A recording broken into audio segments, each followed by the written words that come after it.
Hi everyone, I am back with my crafting friend Mandy. Hello. I'm Nicole from Mom Trends, and you guys have been loving the craft videos. We're giving you more of them, and I can't craft, so I have to challenge Mandy to do it. So we already shared a great paint chip video, and we'll be sure to leave a link in this description as well. So we talked about making a banner, but now we're stepping it up. What are we making today? Today we're going a little bit more advanced, but don't worry, it's still a perfectly simple craft for any of you non-crafters out there to do.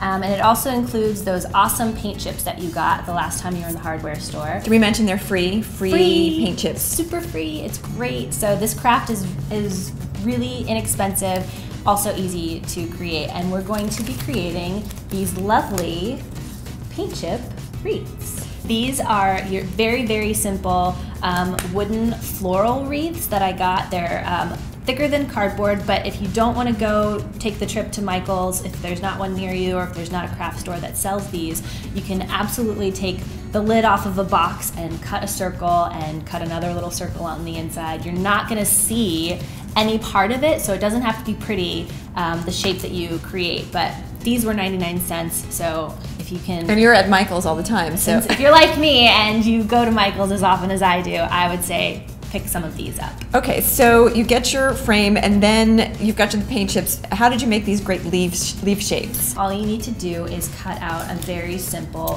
floral shape. Just a flower petal, just like that. Free form. That's all you need. Okay, and then you need about 100 of those? You need about 100 of those. If you're gonna make a bigger one like this, I like using a smaller flower petal shape, probably about this size. And what I did with this wreath in particular, I used some plain paint chip samples, and then you can see there's some paint chip samples that have several different types of paint. And what I like to do with the paint chip is, for this larger one, is fold it in half, and then cut the flower petals out so that you're getting two for the price of one. Once you cut out your flower petal, you're going to give it a little crease in the middle to give it a little bit of texture. So now it looks a little bit more like a flower petal. It's got a little bit more depth to it. And I used plain scissors for the bigger wreath, but for this littler one, you can see that around the edges, there's this nice scalloped edge. And again, if you're like me and you want to go that extra mile, you can definitely purchase some of these scissors. They're specialty edge scissors made by X-Acto. So you've got your petals, you've got cut them out. Yep. How do you attach them onto here? So this is where it gets to be a little bit more advanced because we're using a hot glue gun. So if your little one is helping you create this lovely little wreath, I suggest you take control of the hot glue gun so that no little fingers get burned in the process. So what you're gonna do first is you've got your base. You're just going to take a little dab of glue and put it on the very back of your flower petal.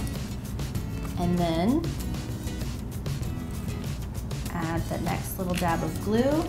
And I like to add it sort of right on top of where I placed the last petal so that it's covering the beginning of the flower petal edge. Keep adding those flower petals. You can go behind. Just make sure that the very edge is covered up. It's always going, I know, Yep. keep going the same direction. You're always going in one direction. And then tell me, how did you get the little flower flourish there? Exactly. So your last step is to create this lovely little flower petal in the center. So once you've gone all the way around, the same way that we did the garland before, if you were watching before, and you'll be hot gluing all of these petals down, but I like to lay it out just so that I can see where everything is going to be setting. So you've got enough room, you've got enough flower petals, and I like to finish it off with a button. You can create a bow and add it to the center. It's very cute, but any kind of little centerpiece that you want to add in the middle, it's totally up to you. Get creative, add some buttons, add some glitter, go wild. All you need to do then is take some ribbon and attach it in the back with your hot glue gun again, so that it hangs just like that. Craft success, Mandy, way to go. How much money overall did you spend creating this craft? Well, I would say since the wreath bases were only 99 cents, it took about $2 to make this entire project. So you're definitely not going to want to miss out on any of our upcoming crafts, tips, and trends. Be sure to subscribe and you will get all the latest news delivered right to you.